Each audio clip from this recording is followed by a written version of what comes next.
Hello viewers, आ गई हूँ मैं लेके आज आप सबके लिए थ्योरी के एक और चैप्टर को। ये चैप्टर है वैद्युतिक पदार्थ एवं केबल्स। इस चैप्टर में हम पढ़ेंगे इलेक्ट्रिकल जितने भी कंपोनेंट होते हैं, इंसुलेटर क्या है, कंडक्टर क्या है, सेमीकंडक्टर क्या है, उसके बारे में, और साथ ही साथ केबल्स के बारे में कि केबल या तार क्या होता है। तो ये जो है एक ही पार्ट है इसका। इसमें मैंने टोटल 35 क्वेश्चन डिस्कस किए हैं, तो वीडियो को बिना स्किप किए हुए अंत तक देखें और सारे क्वेश्चन के आंसर जान लें। ये चैप्टर बहुत ही इंपॉर्टेंट है क्योंकि जितने भी आप कॉम्पिटिटिव एग्जाम देंगे, साथ ही साथ जब भी आप ITI का एग्जाम देंगे, उसमें ये क्वेश्चन हमेशा ही पूछे जाते हैं। तो आइए बिना देर करते हुए शुरू करते हैं आज का वीडियो। लेकिन आगे बढ़ने से पहले अब तक अगर आपने मेरे YouTube चैनल ITI इन्फोटेक को सब्सक्राइब नहीं किया है तो जल्द से जल्द इस चैनल को सब्सक्राइब कर लें, क्योंकि जितने भी आते हैं लेटेस्ट इन्फॉर्मेशन, आपके पढ़ाई से रिलेटेड सारे मटेरियल और आपके करियर संबंधित सारी जॉब बताई जाती है इस चैनल पे। तो आइए शुरू करते हैं। इसमें जो पहला क्वेश्चन पूछा गया है वो ये है कि बस बार में प्रयोग की जाने वाली धातु है। तो बस बार में जो सबसे ज़्यादा प्रयोग किया जाता है वो धातु कौन सा होता है? तांबा होता है। हमें वैसे भी पता है कि जितने भी धातु होते हैं वो क्या होते हैं? गुड कंडक्टर होते हैं, सुचालक होते हैं, उसमें विद्युत का प्रवाह बहुत आसानी से हो जाता है। तो इसीलिए इसका आंसर क्या हो जाएगा?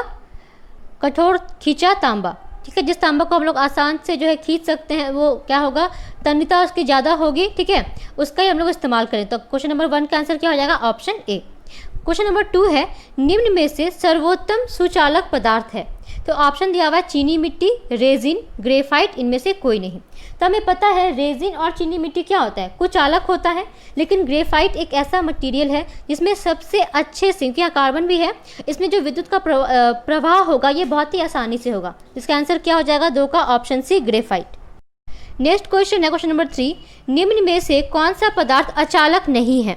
ऑप्शन है बेकेलाइट, रबर, माइका और कार्बन। पूछा कि कौन सा अचालक नहीं है। हमें पता है रबर, माइका और बेकेलाइट क्या है? अचालक है। कार्बन एक अपवाद है, हालांकि यहाँ हम लिख सकते हैं ये क्या होगा? कार्बन ही इसका आंसर होगा। लेकिन कार्बन को हम लोग सेमी कंडक्टर के ग्रुप में रखते हैं, मतलब अर्धचालक के ग्रुप में रखते हैं। ठीक है, तो इसमें भी क्या होता है? प्रवाह तो होता ही है ना, आंशिक प्रवाह होता तो है। तो इसका आंसर क्या हो जाएगा? 3 का ऑप्शन सी, कार्बन। नेक्स्ट है क्वेश्चन नंबर 4, निम्नलिखित में से कौन सा पदार्थ अचालक नहीं है? तो ये क्वेश्चन देखिए बहुत बार पूछ रहे थे, मैं पहले डिस्कस कर देती हूँ कि जो इलेक्ट्रिकल मटेरियल होता है, जो वैद्युतिक पदार्थ होता है, वो 3 प्रकार के होते हैं।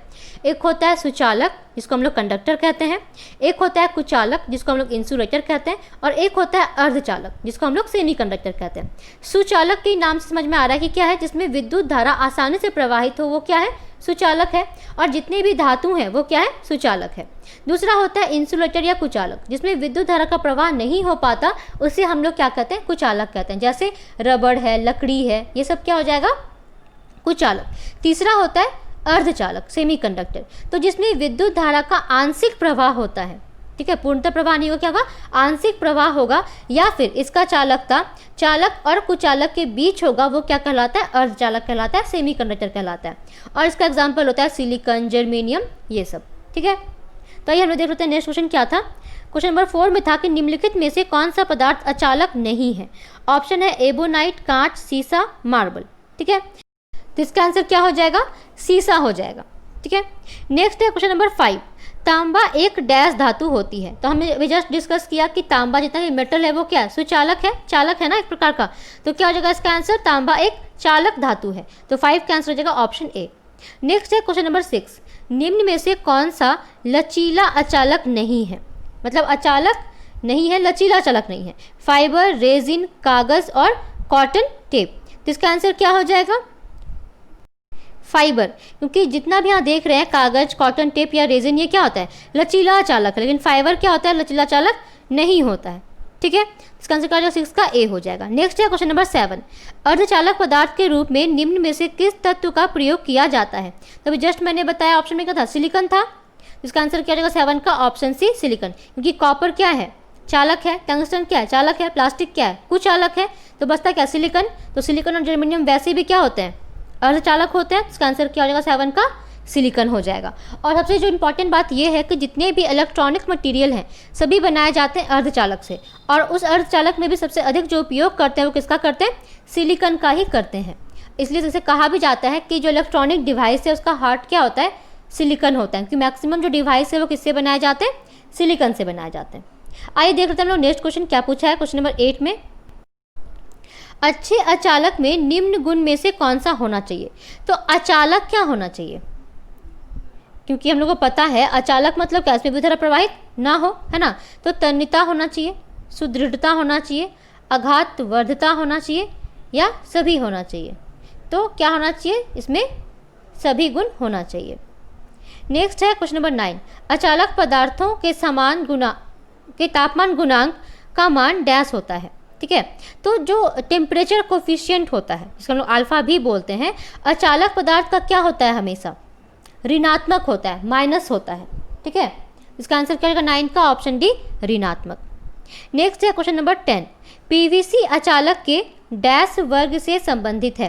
पीवीसी क्या होता है? पॉलीविनाइल क्लोराइड, जिससे हम लोग केबल भी बनाते हैं, है ना। तो इसमें क्या पूछा है कि पीवीसी अचालक के डैश वर्ग में संबंधित, तो क्या होता है? गैसीय अचालक में आता है। ठीक है, तो आंसर क्या हो जाएगा? 10 का ऑप्शन सी। नेक्स्ट है क्वेश्चन नंबर 11, एक विद्युत रोधक पदार्थ का मूल गुण होना चाहिए। तो विद्युत रोधक जो होता है मतलब अचालक पदार्थ, उसका जो मूल गुण है वो क्या होना चाहिए? उच्च पारावैद्युत सामर्थ्य होना चाहिए, ताकि इसमें से करंट का प्रवाह ना हो पाए। ठीक है, तो क्या होगा इसका आंसर? 11 का ऑप्शन बी, उच्च पारावैद्युत सामर्थ्य। ठीक है, नेक्स्ट है क्वेश्चन नंबर 12। देखो क्वेश्चन नंबर 12 में क्या पूछा गया है? पूछा है कि सभी तत्वों को डैश एवं डैश वर्गों में विभाजित किया जाता है।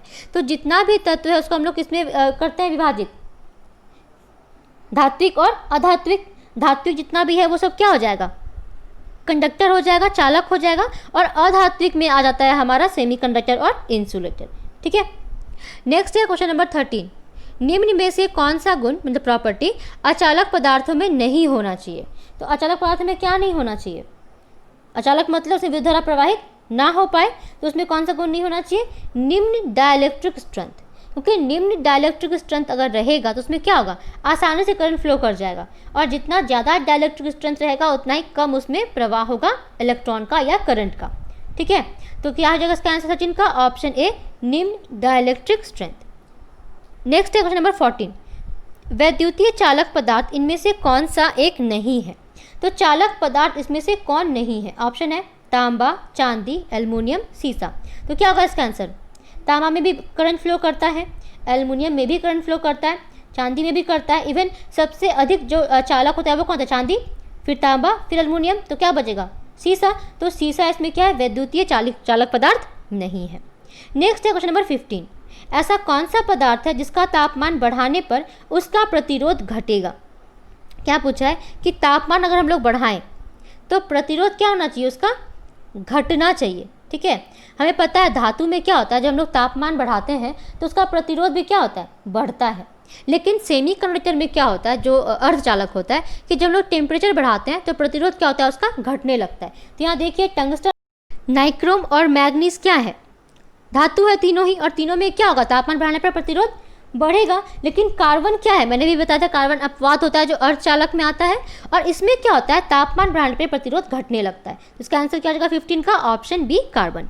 नेक्स्ट है क्वेश्चन नंबर 16, ठोस चालक की अपेक्षा आदर्श चालक के क्या लाभ है?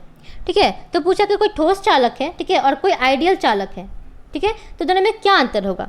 तो अधिक लचीलापन का। जो ठोस चालक होता है, ठीक है, उसका जो लचीलापन क्या होगा? ज़्यादा होगा विद कंपेयर टू आदर्श चालक। ठीक है, इसका आंसर का 16 का ऑप्शन ए हो जाएगा। नेक्स्ट है क्वेश्चन नंबर 17। तो 17 में पूछा गया है निम्न में से कौन सा पदार्थ विद्युत का सुचालक है? ठीक है, ऑप्शन है रबर, एबोनाइट, तांबा, बेकेलाइट। तो सुचालक कौन सा होता है? तांबा होता है ना। बाकी सब क्या है? इंसुलेटर है। तो इसका आंसर क्या हो जाएगा? 17 का ऑप्शन बी, तांबा। नेक्स्ट है क्वेश्चन नंबर 18, कुचालक सामग्री की मुख्य विशेषता है। तो जो भी कुचालक होता है मतलब क्या? उसमें करंट का फ्लो नहीं हो सकता है। ठीक है, तो यह ऑप्शन क्या हो जाएगा इसका? उच्च डाइलेक्ट्रिक क्षमता। अगर उसका डाइलेक्ट्रिक क्षमता जो है ज़्यादा रहेगा तो उसमें करंट का फ्लो क्या होगा? कम होगा। तो वो क्या बन जाएगा? कुचालक बन जाएगा। तो 18 का आंसर क्या हो जाएगा? ऑप्शन सी, उच्च डाइलेक्ट्रिक क्षमता।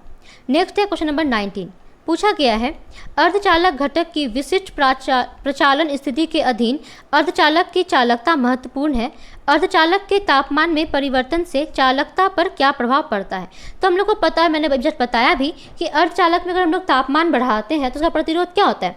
घटने लगता है। तो अगर प्रतिरोध घटेगा तो क्या होगा, चालकता बढ़ेगा। ठीक है, तो इसका आंसर क्या होगा 19 का, चालकता तापमान से बढ़ती है। मतलब अगर हम लोग तापमान बढ़ाएंगे तो रेजिस्टेंस कम होगा और चालकता क्या होगा, बढ़ जाएगा। तो 19 का आंसर हो जाएगा ऑप्शन बी, चालकता तापमान से बढ़ती है। नेक्स्ट है क्वेश्चन नंबर 20। पूछा है कि इलेक्ट्रीशियन सोल्डर में प्रयुक्त टीन और लेड का कंपोजिशन होता है। तो इसका आंसर क्या हो जाएगा, 65% होता है इसमें टीन, और जो शीशा होता है लेड होता है वो कितना होता है 35%। तो 20 का आंसर क्या हो जाएगा, ऑप्शन सी 65,35। नेक्स्ट है क्वेश्चन नंबर 21। एक ठोस तत्व या इंसुलेटेड कंडक्टर का टेंसाइल स्ट्रेस स्क्रीन के साथ या बिना स्क्रीन के कहलाता है। जब ये ठोस तत्व होता है, ठीक है, या इंसुलेटेड कंडक्टर जो होता है उसका टेंसाइल टेस्ट जब किया जाता है तो उसमें उसका स्क्रीन या बिना स्क्रीन क्या कहलाता है, तार कहलाता है। तो इसका आंसर क्या 21 का, ऑप्शन डी हो जाएगा, तार। नेक्स्ट है क्वेश्चन नंबर 22।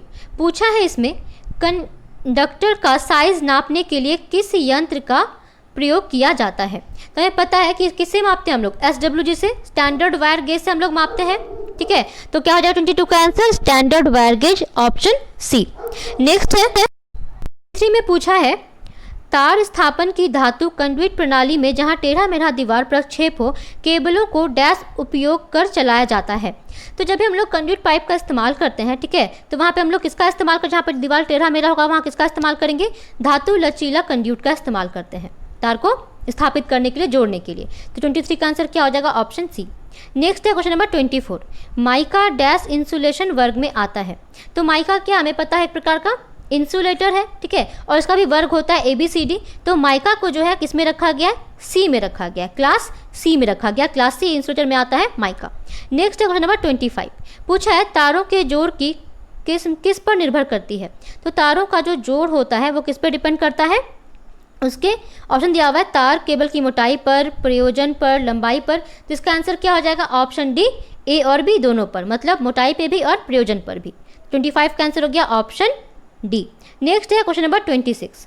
पूछा है अति उच्च वोल्टेज केबल प्रायः किस धातु के बने होते हैं। जहां बहुत ज़्यादा वोल्टेज का इस्तेमाल किया जाता है वहां पे जो तार होते हैं, जो केबल होते हैं, वो किसके बने होते हैं, तांबा के बने होते हैं। क्योंकि तांबा में क्या होता है, बहुत अच्छे से करंट का फ्लो हो पाता है। और अगर हम लोग इसका रैंकिंग बताएं चालकता में, सबसे अधिक चालकता होता है चांदी का, फिर उसके बाद तांबा का ही नंबर आता है। तो इसका आंसर क्या हो जाएगा, ऑप्शन डी हो जाएगा, तांबा। नेक्स्ट है क्वेश्चन नंबर 27। पूछा गया है निम्न में से किस कार्य के लिए GI तार का प्रयोग किया जाता है। तो पहले हम जांच GI तार होता क्या है। तो GI तार होता है गैल्वेनाइज्ड आयरन, ठीक है, और इसका जो इस्तेमाल किया जाता है वो किस में करते हैं हम लोग, टेलीफोन लाइन में करते हैं, अर्थिंग बनाने के लिए करते हैं। ठीक है, यहाँ देखिए ऑप्शन दे, तो इसका आंसर ए और बी दोनों हो जाएगा। 27 का आंसर क्या होगा, टेलीफोन लाइन में और अर्थिंग लाइन में, दोनों में हम लोग GI तार का इस्तेमाल करते हैं। ठीक है, नेक्स्ट है क्वेश्चन नंबर 28। 7/20 केबल का अर्थ क्या है। तो यहाँ पे जो है नंबर दिया गया है, पूछा गया कि इसका मतलब क्या होता है। इसका मतलब ये होता है कि 20 SWG के 7 तार हैं, मतलब स्टैंडर्ड वायर गेज जब मापेंगे तो क्या होगा, 20 SWG के 7 तार हैं।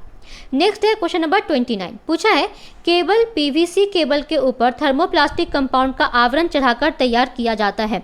तो जो ट्रोपोडियर केबल होता है, जब भी हम लोग PVC के ऊपर एक प्लास्टिक का जो है थर्मोप्लास्टिक का अगर लेयर चढ़ा देते हैं तो वो काम करने लगता है किसके तरह, ट्रोपोडियर केबल की तरह। तो 29 का आंसर क्या हो जाएगा, ऑप्शन सी, ट्रोपोडियर केबल। नेक्स्ट है किसी केबल की धारावाहन क्षमता उसके चालक की डैश पर निर्भर करता है। तो जो धारावाहक क्षमता होगा, ठीक है, वो किस पर डिपेंड करेगा, उसके जो क्रॉस सेक्शनल एरिया होता है, ठीक है, उस पर डिपेंड करेगा। तो इसका आंसर क्या 30 का, ऑप्शन सी। ठीक है, नेक्स्ट है 31। जब उपकरण में डबल इंसुलेशन जो कि PVC या इंसुलेटेड बॉडी है तो उसमें किस प्रकार की आउटलेट सामग्री उपयुक्त करती है। पूछा गया है कोई डबल इंसुलेटेड PVC या इंसुलेटेड बॉडी है, ठीक है, तार है, उसमें जो है किस प्रकार का आउटलेट सामग्री का इस्तेमाल किया जाएगा। इसका आंसर क्या हो जाता है, 3 पिन प्लग का। तो 31 का आंसर क्या हो जाएगा, ऑप्शन सी, 3 पिन प्लग का। Next question number 32। पूछा गया है उच्च वोल्टेज ग्रेड केबल की अधिकतम सहनीय वोल्टेज कितनी होती है। तो उच्च ग्रेड मतलब जहाँ पे बहुत ज़्यादा वोल्टेज होगा, ठीक है, और ये कहाँ पे इसका जो सहनीय क्षमता होता है कितना होता है, 22 किलो वोल्ट होता है। तो यहाँ दिया हुआ है 22 का 3 0, हम लोग को पता है किलो का मतलब कितना होता है, 1000 होता है। इसका आंसर क्या हो जाएगा, 22,000 वोल्ट हो जाएगा। तो 32 का आंसर हो जाएगा ऑप्शन सी।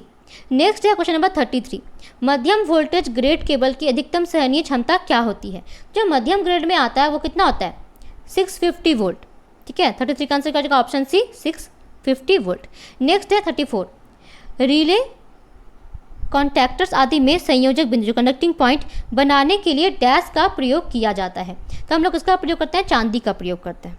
ठीक है, 34 का आंसर क्या हो जाएगा? ऑप्शन ए, क्योंकि इसका जो चालकता होता है बहुत ही ज़्यादा होता है। देख लेते हैं हम लोग नेक्स्ट क्वेश्चन नंबर 35 को।